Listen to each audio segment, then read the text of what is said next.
14 അക്ഷരങ്ങൾ ഇപ്പൊ എത്ര അക്ഷരം നമ്മൾ പഠിച്ചു? അള്ളാഹ് വിളിച്ച എത്ര അക്ഷരങ്ങളുണ്ടെന്ന് പറഞ്ഞ്? അള്ളാഹു പേര് വിളിച്ച 14. അപ്പൊ എത്ര നമ്മൾ പഠിച്ചു? 6 പഠിച്ചു. ആദ്യം 1 പഠിച്ചു, ഇപ്പൊ 5 പഠിച്ചു. നിങ്ങൾക്ക് മനസ്സിലാവുന്നുണ്ടോ? അൽഹംദുലില്ലാ. ഇനി നമുക്ക് വലിയ മദ് പഠിക്കാം അല്ലെ? വലിയ മദ്ദുള്ള അക്ഷരങ്ങൾ എത്ര എണ്ണം ഉണ്ട് ആദ്യം അറിഞ്ഞിരിക്കണം. എത്ര അക്ഷരങ്ങളാ? 8. ഇതെത്ര ഉണ്ട്? 5. നേരത്തെ നമ്മളൊന്ന് പഠിച്ചത് മദ്ദില്ലാത്ത 1 അല്ലെ? 6ഉം 8ഉം 14 അക്ഷരങ്ങൾ. നമ്മൾക്ക് ഈ 8 അക്ഷരങ്ങളും നമ്മൾ പഠിക്കാൻ പോവാം. ഒന്നാമത്തെ എന്താണ്? നൂന്. നോക്ക്, നൂനല്ലേ? നൂൻ എന്താണ്? നൂൻ. അത് ഖുർആനിൽ എങ്ങനെ നടക്കും? ഇങ്ങനെ നടക്കും. ഉണ്ടോ? നൂൻ എങ്ങനെ ഓതും നമ്മള്? ഇതേപോലെ ഇച്ചിരി നീട്ടിയാ മതിയാവോ? ഇല്ല. നൂൻ കണ്ടോ? അതിന്റെ എഴുത്ത് കണ്ടോ? നൂന് എന്തൊക്കെ ഉണ്ട്? നൂന് ലമ്മ്, ലമ്മിന് നീട്ടാ വാവ്, പിന്നെന്താണ്? സുക്കൂനുണ്ട്. ഈ സുക്കൂനെ പറ്റി നമ്മളൊന്ന് അറിഞ്ഞിരിക്കണം. ഈ സുക്കൂനിന്റെ പെർമനന്റ് സുക്കൂനാ. ഇവിടെ നൂന, നൂനി, നൂനു എന്ന് ഓതത്തില്ല. പിന്നെ എങ്ങനെയേ ഓതത്തുള്ളൂ? നൂൻ. ഖാഫ്. നോക്കെ, ഖാഫ്. ഖാഫിന്റെ മേലിൽ എന്തുണ്ട്? ഒരു മദ് വരും. നോക്ക്, ദാ എങ്ങനെ നാക്ക്? എങ്ങനെ? ഖാഫ് എന്ന് പറഞ്ഞാൽ പോരാ, ഇനി നമ്മൾ പഠിക്കുന്ന പോലെ ഓതണം.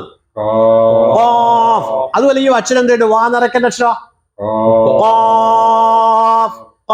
നാവിന്റെ മുരട് മേലെ നാക്കുക.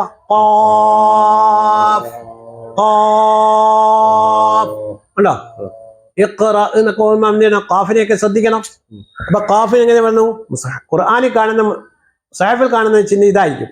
ഇതേപോലെ ഫുള്ളായിട്ട് എഴുതുവോ? നോക്കിക്കോ, ഇതിനകത്തുണ്ടല്ലോ സ്വാദ്. ഇങ്ങനെ ഒരു സൂറത്ത് തുടങ്ങുന്ന സ്വാദ് എന്നാ, കണ്ടില്ലേ? സ്വാദ്. ഇത് നോക്കി ഓതണം, ഇത് നോക്കി ഓതണം, രണ്ടും ഓതണം. മനസ്സിലാവും? ശരീഫ് സാഹിബ് മനസ്സിലാവുന്ന? അടുത്ത പിന്നെ അതാ ഞാൻ നേരത്തെ ഈ നീട്ടി വരയ്ക്കുന്നതിന്റെ കാര്യം ഞാൻ ചോദിച്ചായിരുന്നു. അപ്പൊ ഇപ്പൊ മനസ്സിലായില്ലയോ? അല്ല, അന്ന് നമ്മൾ എല്ലാം കൂടെ പറഞ്ഞുതരാനൊക്കത്തില്ല. നീട്ടാൻ വേണ്ടി അല്ല, നിങ്ങളെ നമ്മളെ അക്ഷരങ്ങൾ പോലും മറന്നിട്ട് നമ്മൾ തുടങ്ങുമ്പോഴേ ഇതെല്ലാം കൂടെ പറയാം, ഘട്ടം ഘട്ടമായിട്ട് നമുക്ക് പറഞ്ഞുതരാനൊക്കത്തില്ല. അതുകൊണ്ടാണ് ഇപ്പൊ നമ്മൾ എടുക്കുന്നത്. ഇപ്പൊ നമുക്ക് എന്തായി? നമ്മുടെ ഉസ്താദിന്റെ ക്ലാസ് ഇതും കൂടെ ആയപ്പോ എന്തായി? അതാ ഉസ്താദിന്റെ ക്ലാസ് കൊണ്ട് എന്താ? ഇത് പഠിക്കണമെന്നൊരു ഒരു ദൃഢനിശ്ചയം കൂടെ മനസ്സിൽ വന്നു. ഇത് പഠിച്ചേ പറ്റൂ, തജ്വീദ് പഠിച്ചേ പറ്റൂ, പഠിക്കാൻ പറ്റും എന്നും മനസ്സിലായി അല്ലേ? അതിന്റെ തെളിവില്ലേ ഇന്നലത്തെ നമ്മുടെ ആൾക്കൂട്ടം തന്നെ. അതന്നെ, അത് നമ്മുടെ ഈ ഇത് നീട്ടാൻ വേണ്ടിയുള്ള. അതെ അതെ അതെ അതെ അതെ. ഈ മദ്ദെന്ന് പറഞ്ഞു കഴിഞ്ഞാൽ വലിയ മദ്ദിനാണ് ഈ അടയാളം കൊടുത്തേക്കുന്നത്. ചെറിയ മദ്ദിന് ചെറിയൊരു അലിഫൊക്കെ കൊടുക്കും. അപ്പൊ നീട്ടാൻ ഉപയോഗിക്കുന്ന അക്ഷരങ്ങൾ ഏതൊക്കെയാണ് നമുക്ക് പഠിച്ചിട്ടുണ്ട്? ഏതൊക്കെയാ? അലിഫ്, മാഷാ അല്ലാഹ്. അത് തന്നെ, അതൊക്കെ നമ്മുടെ അടിസ്ഥാനമാണ് അല്ലേ? നമ്മുടെ ഉറപ്പിക്കേണ്ട വിഷയങ്ങൾ അലിഫ്, യാ, വാവ് എന്നൊക്കെ ഉള്ളത്. അതൊരിക്കലും മറക്കാനൊക്കത്തില്ല. അപ്പൊ അതൊക്കെ മീഡിയം മദ്ദാണ്. എന്ത് മദ്? അതിന് ഉദാഹരണം നമ്മൾ കഴിഞ്ഞ വീഡിയോ പറഞ്ഞു. എന്തുവാ? മൂക്കെന്നും നാക്കെന്നും താടി എന്നൊക്കെ പറയത്തില്ല എന്ന് പറഞ്ഞില്ലേ? എന്നതുപോലെ ഇതങ്ങനല്ല. ഈ അക്ഷരങ്ങൾ വരുമ്പോ എന്ത് വരും? ഓവർ നീട്ടും. കുറച്ച് പരിധിക്ക് അപ്പുറം നീട്ടേണ്ടി വരും. എങ്ങനെങ്കിലും പറഞ്ഞു പോയാൽ പറ്റില്ല. അപ്പൊ അതെന്തായി?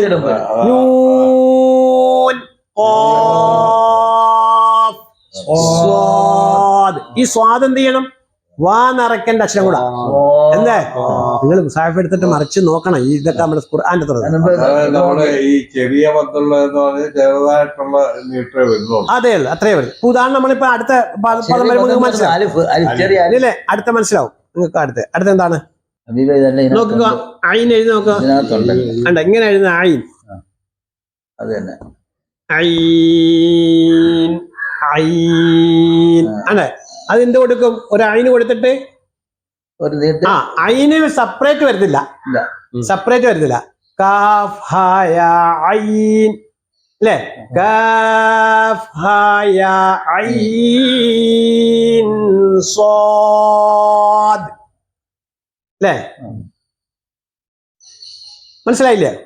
അപ്പൊ സ്വാദ്, അപ്പൊ ഈ ഐന് സെപ്പറേറ്റ് വരത്തില്ല. പക്ഷെ നമ്മൾ സെപ്പറേറ്റ് കാണിച്ചിരിക്കുന്നതേ ഉള്ളൂ. നോക്കെ, സീൻ. ആണ്ട ഖുർആനിൽ നമുക്ക് ഇങ്ങനെ യാസീൻ കൊടുക്കുമ്പോ ഇങ്ങനെ കാണാം.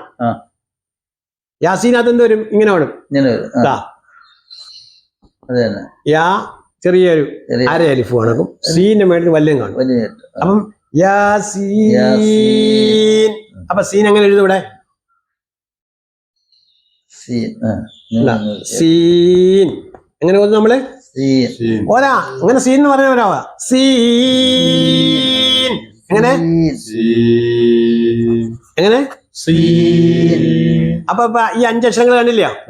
നൂൻ, ഖാഫ്, സ്വാദ്, ഐൻ, ഐൻ. ഈ ഖാഫും സ്വാദും പറയുന്ന പോലെ വാ നിറക്കണ്ട. ഐൻ, സീൻ എങ്ങനെ? സീൻ,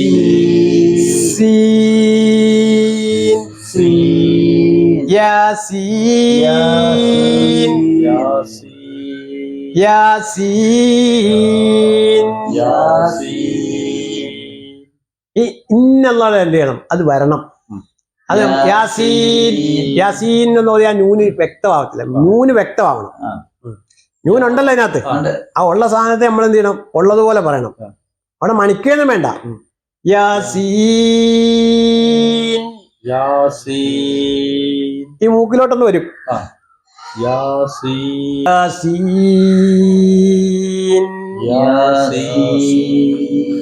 മൂക്കിലോട്ടൊന്ന് വരുന്നത് നോക്കിക്കോണം അല്ലേ? നമ്മൾ ഫാത്തിഹ ഓതുമ്പോൾ ശ്രദ്ധിക്കണം. അൽഹംദുലില്ലാഹി റബ്ബിൽ ആലമീൻ.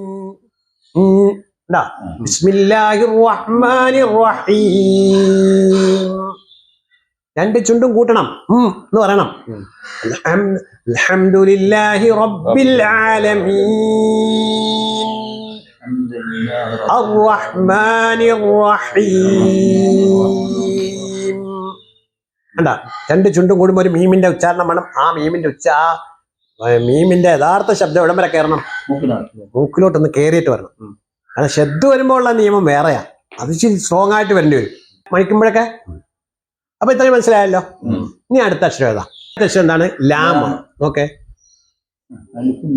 ലാമിന് ഫത്തഹ്, ലാ ഫത്തഹ് കിട്ടാൻ അലിഫ്, പിന്നോ മീം. ഉണ്ടോ? ലാം. ലാമും മീമും കൂടെ ചേർത്ത് എഴുതാം. പക്ഷെ അലിഫ് വരുമ്പോ എന്ത് ചെയ്യത്തില്ല? ചേർത്തില്ല. അപ്പൊ നമുക്ക് എങ്ങനെ കൊടുക്കും? ഇങ്ങനെ കൊടുക്കാം, അറിയാൻ വേണ്ടി അല്ലേ? പക്ഷെ നമ്മളെ ഖുർആനിൽ എഴുതുമ്പോ എന്ത് ചെയ്യും? ഇത് ഇവിടെ ചേർത്ത് മീമും കൂടെ എഴുതും അല്ലേ? അപ്പൊ എന്താണ്? അപ്പൊ നമ്മള് ഒറ്റ അക്ഷരമാണ് പഠിക്കുന്നത്. ഇപ്പൊ എങ്ങനെ ഓതും? ലാം. എന്താണ് ലാമ? അത് ലാമും മീമും കൂടെ എഴുതും. ഇങ്ങനെ കിടക്കും. ഇങ്ങനെ എഴുതും. ലാമും മീമും കൂടെ ചേർത്ത് എഴുതാം. ഇവിടെ അങ്ങനല്ല നമ്മൾ എഴുതിയത്. അലിഫിന് ചില അക്ഷരങ്ങൾക്ക് ശേഷം ചില അക്ഷരങ്ങൾ ചേർത്ത് എഴുതി കൂടാലോ. ചില അക്ഷരങ്ങൾക്ക് ശേഷം ഏതുപോലെ അലിഫിന്റെ ശേഷം എഴുതിക്കൂടാ. ആണ് അങ്ങനെ പാടില്ലല്ലോ. അങ്ങനെ കൂട്ടിച്ചേർത്ത് എഴുതാത്ത. അപ്പൊ ലാം ഒറ്റ അക്ഷരം എങ്ങനെ പറയും?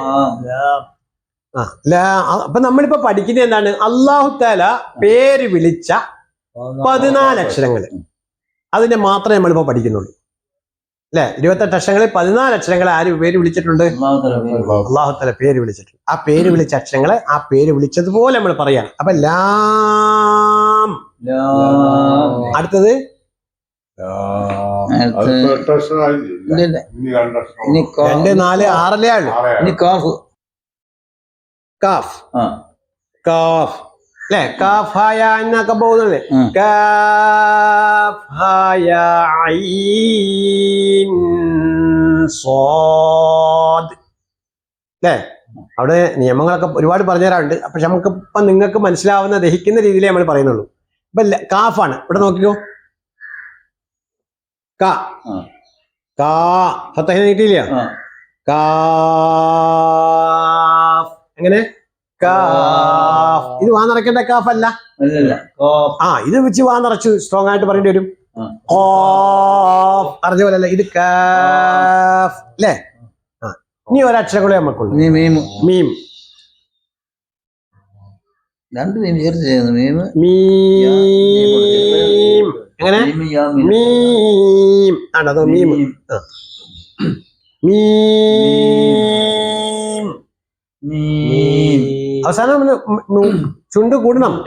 മീം. അല്ലെ? മീം. അത് ശരിയായില്ല. ഏത്?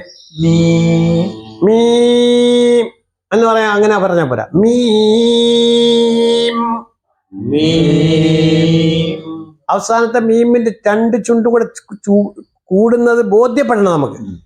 അപ്പം ബോധ്യപ്പെടുന്നത് എങ്ങനെ? മീം.